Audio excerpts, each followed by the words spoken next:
Yeah, so to start off, I'm going to talk for a couple of minutes about AI generally, and sort of where it is and what direction research and kind of industry is heading. So just to put a bit of context on things, this was sort of before last year. Essentially the way AI worked was if you wanted an AI model to do a task, you would have a specific AI model doing one specific task. So for things like sentiment analysis or text classification, if you wanted to do that with AI, you would get together a sentiment analysis data set, you would build a sentiment analysis model, you would train that on that data, and that's all that model would do. It would do one thing only. Incidentally, the kind of state-of-the-art model that around this time was one developed by Google called BERT, hence the visual. So that leads to sort of last year, early last year, sort of late 2022, early 23.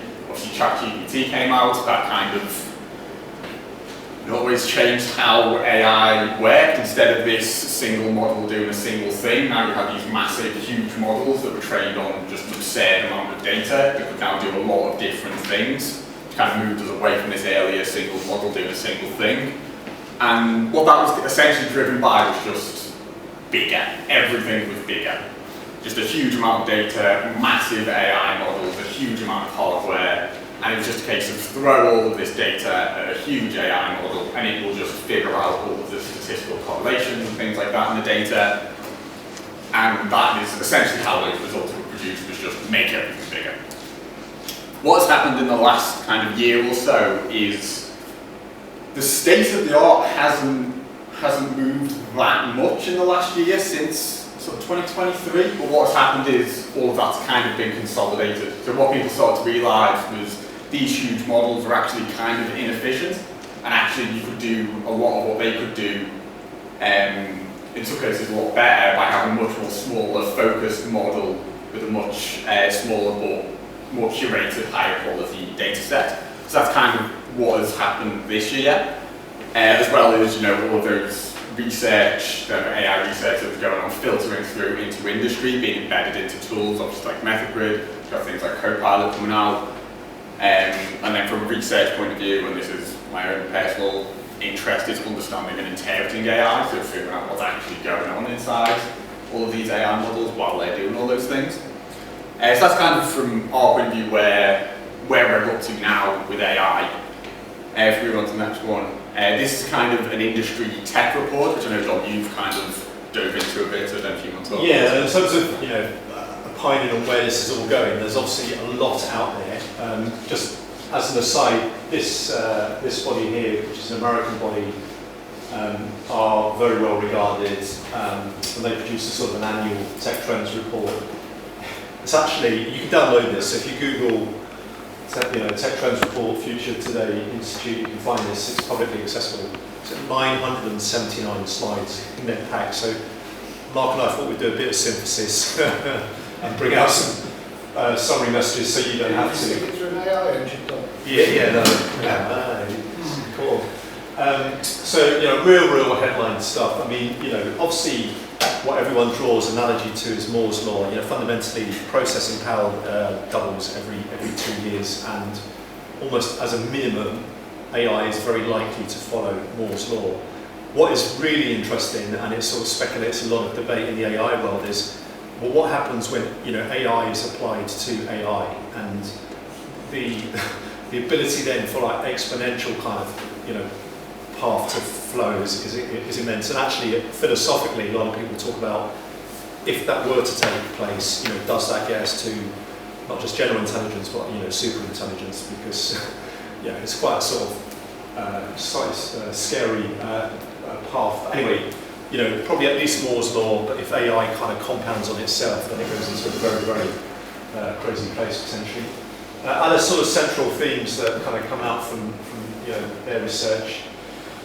And Mark, you can riff off of this as well, but fundamentally new data sources are coming in all the time, particularly with wearables. I mean, how many people in the room have got like an Apple Watch or a Garmin Connect on?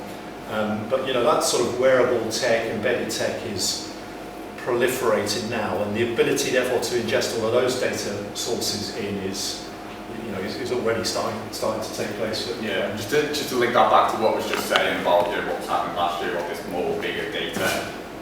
a lot of the data sets that were being used to train things like ChatGPT, it was all kind of publicly available huge data sets, so things like Wikipedia was used, or things like that. And this move to these new data sources, a lot of that is more sort of personalized AI, or more specific to an organization or to a specific industry, rather than just these huge general data sets. I think also, I saw some figure the other day, it was crazy about how much sort of video content's being stored, every day, in YouTube platforms and so forth. There's something like literally years worth of video is being sort of captured and stored every second.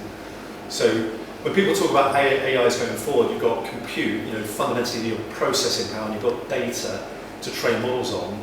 The view, and the interesting question is which one chokes the path. People used to think it was going to be data, we just don't have enough data, whereas now I think that doesn't seem to be the kind of choke point. We've got so much proliferating data, it's more likely to be compute. Yeah, I think it's the quality of the data that then becomes the issue as opposed to the quantity of it. Yeah, millions of cat videos, Yeah. So race for AI hardware supremacy, obviously playing out at a kind of political level, fundamentally US versus China, I guess, is a massively key one. What's interesting as well is just ideologically, you see it as well, the Chinese, want their communist ideology to be embedded into the models. You saw Putin recently said there's no way he's going to work off of, these kind of models because, again, he doesn't like the West, so, he wants his ideology to be part of his large language model. So the kind of the hardware bit, NVIDIA's of this world, but it's got a political dimension to it. But I don't know if people saw OpenAI, was it early this year, Sam Altman went out, he's trying to raise $7 trillion OpenAI to, fundamentally for OpenAI to be able to build their own chip, not rely on the sort of NVIDIA GPU play. But 7 trillion as a number is just staggering. And to be honest, probably Saudi Arabia, United Arab Emirates are the places where this money is, and are they going to capture the sort of, where this is going? It's another interesting thing. Hardware thing, it's also moved to specific AI first hardware, because a lot of AI currently is just run on GPUs, which were designed to do maths very quickly, but they're not designed to do AI specifically. They're designed essentially to run a computer game, so they also happen to be really good at running AI models. And so a lot of this development is around making hardware built specifically for AI. Yeah. So, proprietary versus open source, I think, is going to really play out. So you've got, some fundamentally the challenge of, the big guys, the Google, the sort of, the other kind of key LLMs that have been built. You take that, recognizing, there's maybe some transparency issues, and just augment on top, or, do big organizations really invest in kind of going totally open source, recognizing that's a massive investment, but clearly, you control your box, as it were. I'm interested, this debate massively opened up when Meta produced opened up, was their models, Llama model, yeah. And even revealed the weightings behind some of their kind of model, which created this whole kind of debate, concern about, well, that's quite risky, making things completely open source and something that's kind of got this amount of power. But there's a really interesting sort of decision that big organisations have got to make around to what degree do they lean on these big models and augment, or if they really, really want to invest, start building up open source completely. Yeah, and I think the open source thing as well opens up a lot of opportunities for kind of smaller companies. If you want a large language model to do a specific task, you can take these open source models that are released by companies like Meta and just fine-tune them to do your specific task on your specific data set. And the big advantage there as well, you can run it on your own hardware. A lot of the kind of data privacy concerns aren't an issue anymore that you have if you're using proprietary. I think with this next one, regulation, if this was in largely 2022, even into 23, a lot of this was kind of West Coast America, Silicon Valley, it's fundamentally a sort of move fast and break things mentality, let's kind of beg forgiveness after the fact and just crack on, but that is definitely, from an American perspective, starting to slow down because US regulation is starting to come into sight. European side, there's actually an EU AI office now, and there was the EU AI Act that came into play this year. We've obviously left the EU, but I think we're still, keeping a very, very close eye on that. And there's this sort of nascent sort of start of that in the UK as well, but likely to sort of keep a very good eye on the EU approach. But fundamentally, this was totally unregulated. People may discuss whether the genie's out of the bottle. It's all a bit too late, but regulation is starting to clamp down on aspects. Yeah, I think the important point there is just, and it depends how close you are to kind of the actually implementing your own AI stuff, but just keeping an eye on how regulations change, because there's going to be a lot of change over the next couple of years. At this point, they talk about the fact that,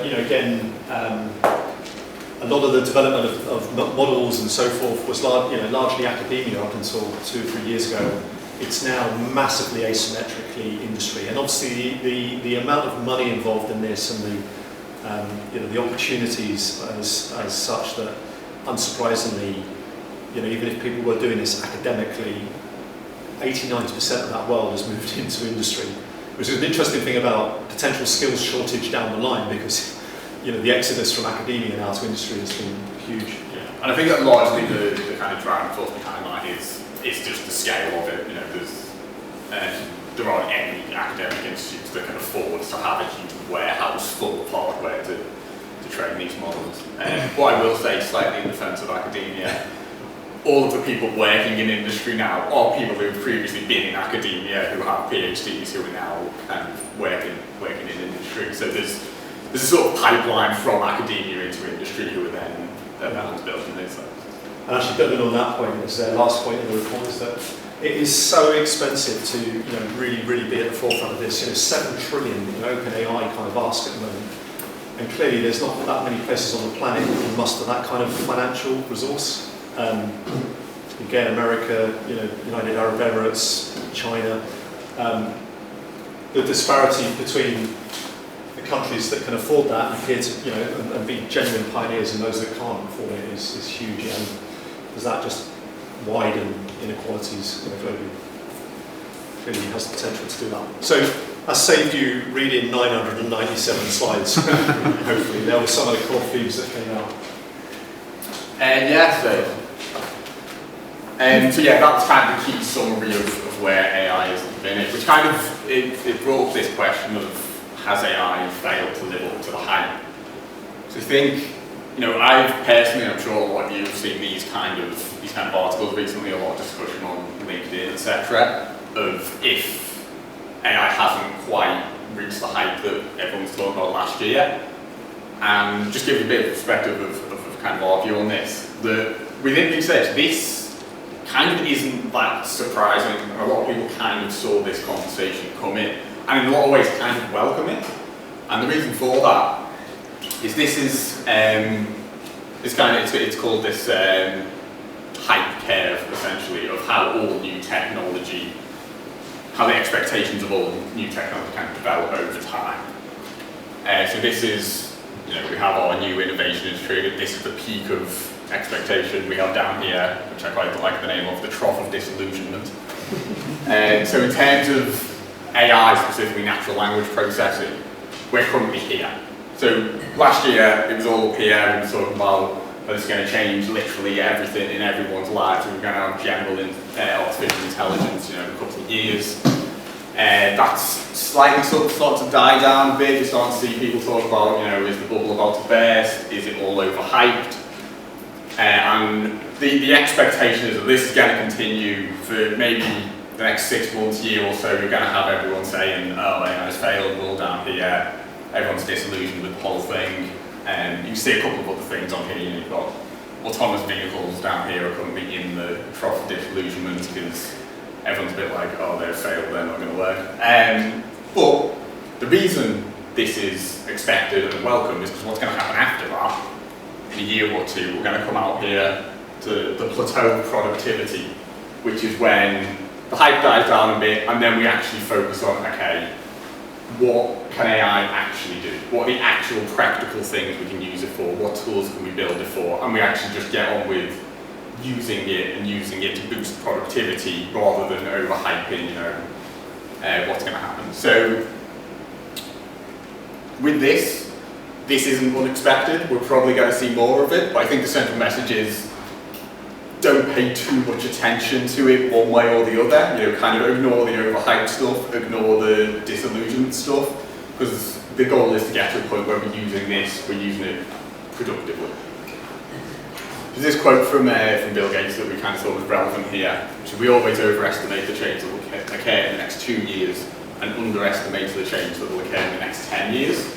I think this AI stuff is quite a good example of this, of everyone's overhyped what's going to happen in the next 2 years, and that's why we end up in this trough of disillusionment. But in the next 10 years, all of that change is probably going to happen, and maybe even more than people expect it to.